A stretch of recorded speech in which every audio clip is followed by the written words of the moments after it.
Hello, my name is Yoshimi Muto, and I'm so grateful to be able to present my share today at this Alive with Possibility Summit. I'm so grateful for the administration of this summit and all of my colleagues who are presenting it today. What I would like to share is about to make your life and your business more fulfilling and happy. So let me start with this question. Are you living your life to the fullest? Are you happy with your current life? Is your business reaching the maximum potential of your vision? Many people believe that your work, 9-to-5 job, or your business you own is different from your passions, what you are passionate about or love to do.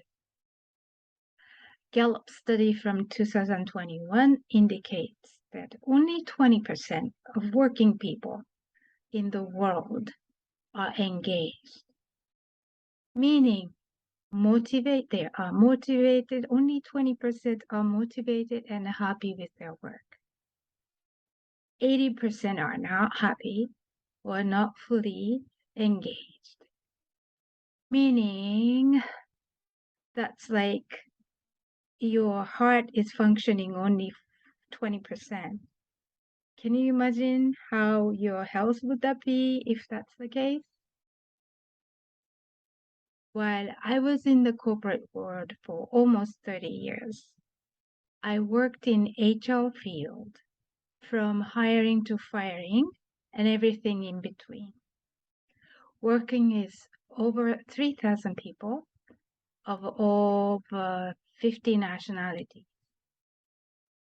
What I discovered was that people, regardless of their age or nationalities, that there are some people who are not motivated or happy with their work at all.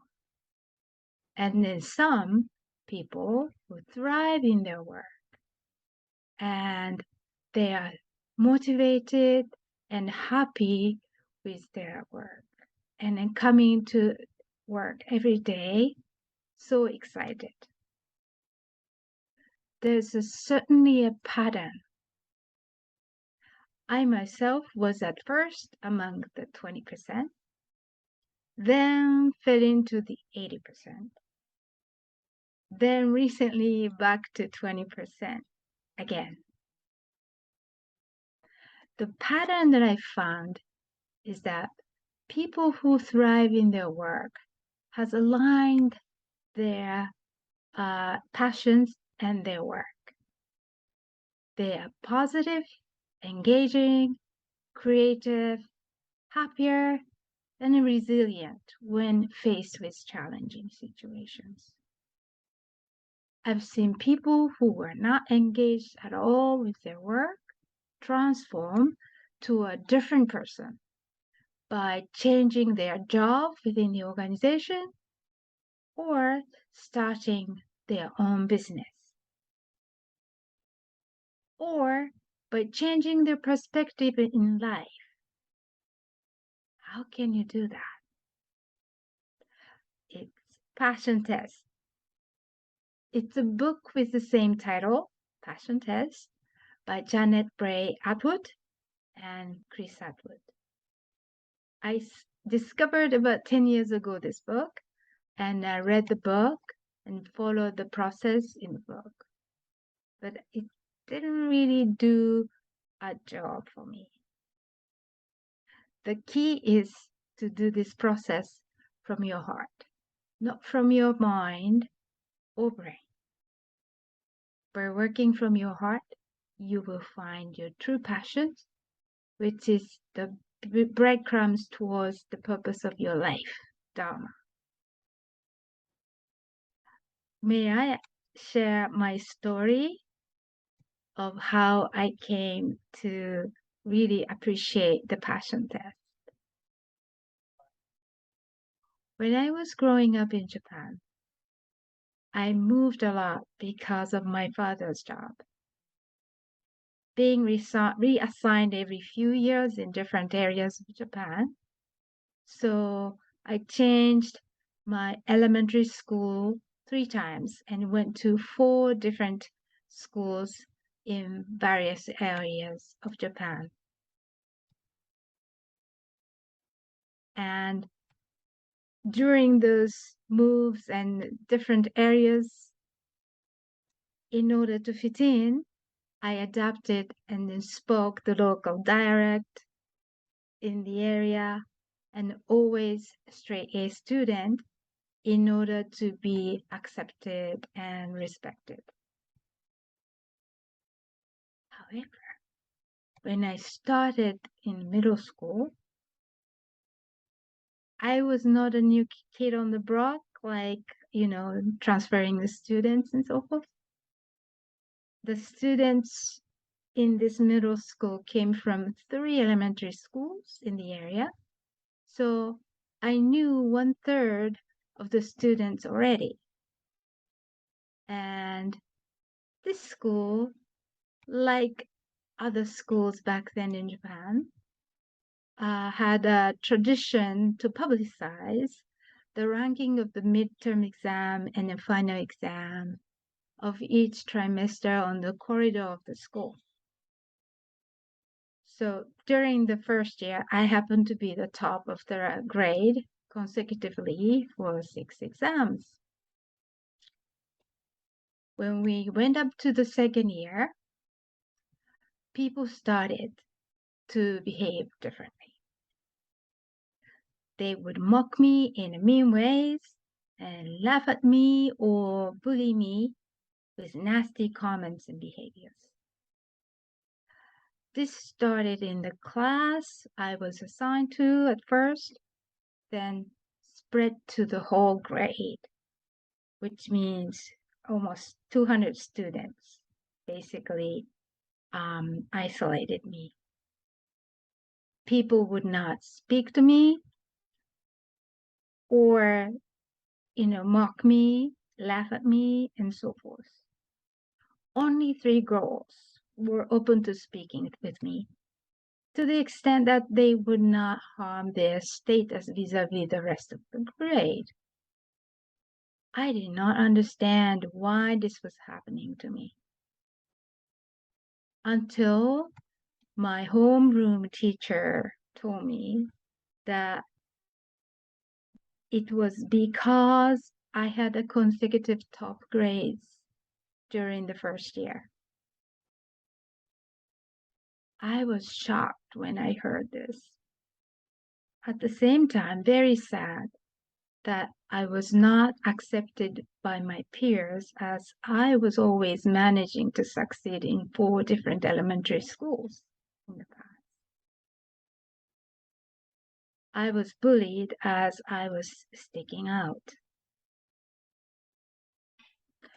Although the term bullying was not yet common or widely known issues in schools back then, those who were subject to this type of treatment, bullying, tend to quit going to school, transfer school, or in the worst case, kill him or herself.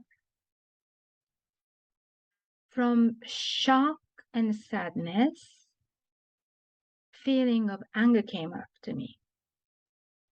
I remember clearly telling my mother and then my homeroom teacher that I will never miss a school.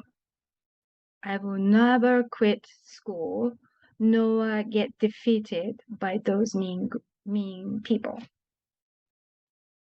Indeed, I did not miss school days because of the treatment I was receiving. I did not compromise myself in terms of academic performance either. I kept my top ranking throughout the second and third final year of middle school, except for a couple of times.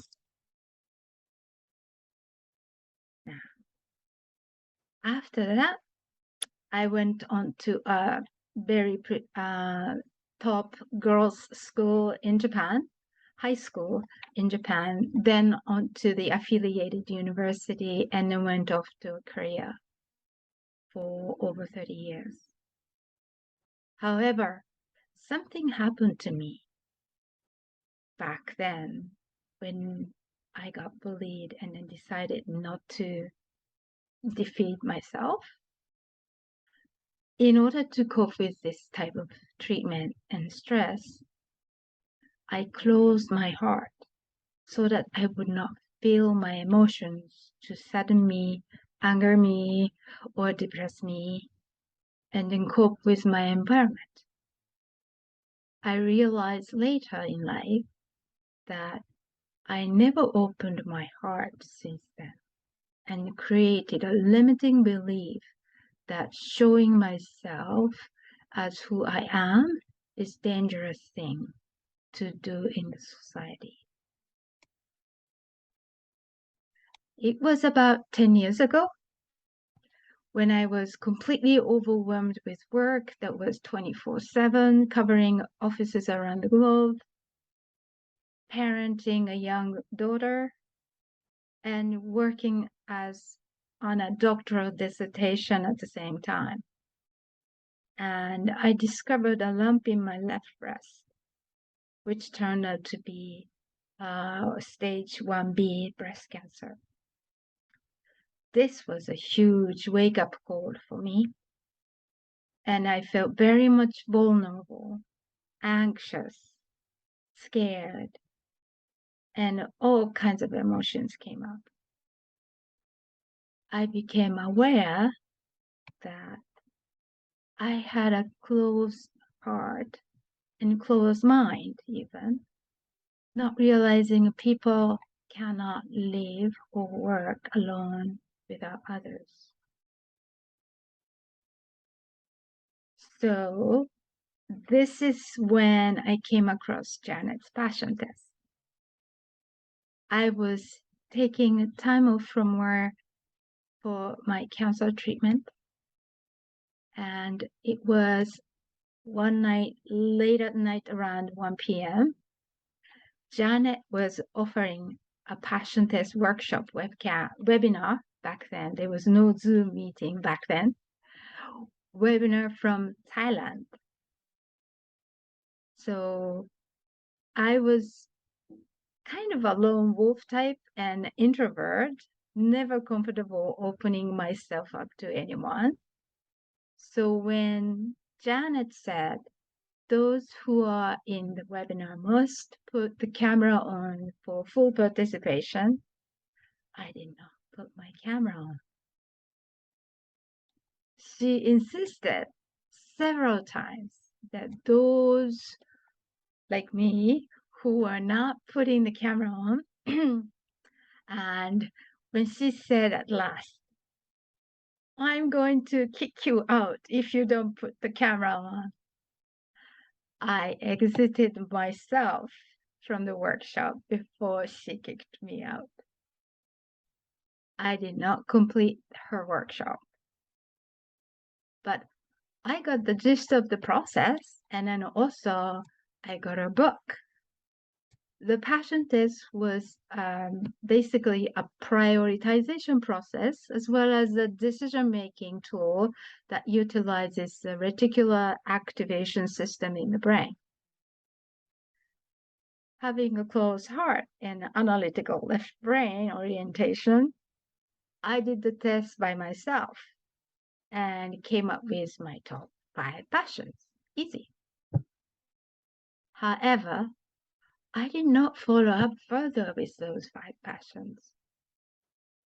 Although I did the process correctly, for some reason, I felt something was missing or something was not right. Then the treatment ended and I went back to work, even more crazy work schedule, and I forgot about my top passions. Although I was continuing with my corporate job for many years later, I was also interested in personal development, and it's part of my HR job to kind of know those kind of learning programs and so forth. But also I was interested personally. So I kept trying various programs. One of them was called YOM, you might know, Year of Miracles by Marcy Shimoff and Deborah Poneman, which I continued for about 5 years. Each year, they feature guest speakers in personal development or spiritual world. And Janet was one of the regular speakers showing up every year, talking about passion test. Then, years later, I started following Ken Honda in Japanese and in English online salon. And last year, Ken's program featured Janet as a guest speaker. So at this point, I told myself, okay, Janet, it's now time for me to really seriously look at the passion test again. And I enrolled myself in the passion test facilitator workshop. This workshop was online also. And this time I was ready to show up myself and participate fully with my camera on so I could stay on in the program. It turned out to be a life changer for me. The same process described in the book, and also I did it by myself years earlier, was facilitated by someone else. So that made a world of difference. By being facilitated by another person, I could go deep within myself, down to my heart during the process, feeling rather than thinking in my head. By working from my heart, I found my true passions, which is the breadcrumbs towards the purpose of my life, Dharma. Are you ready to become a member of this 20% club, as I mentioned earlier? Are you ready to transform your life to be more successful, fulfilled, happier with doing what you love? I would love to invite you to the Passion Test workshop offered at this summit. Thank you so much for attention and looking forward to meeting you in the workshop. Thanks.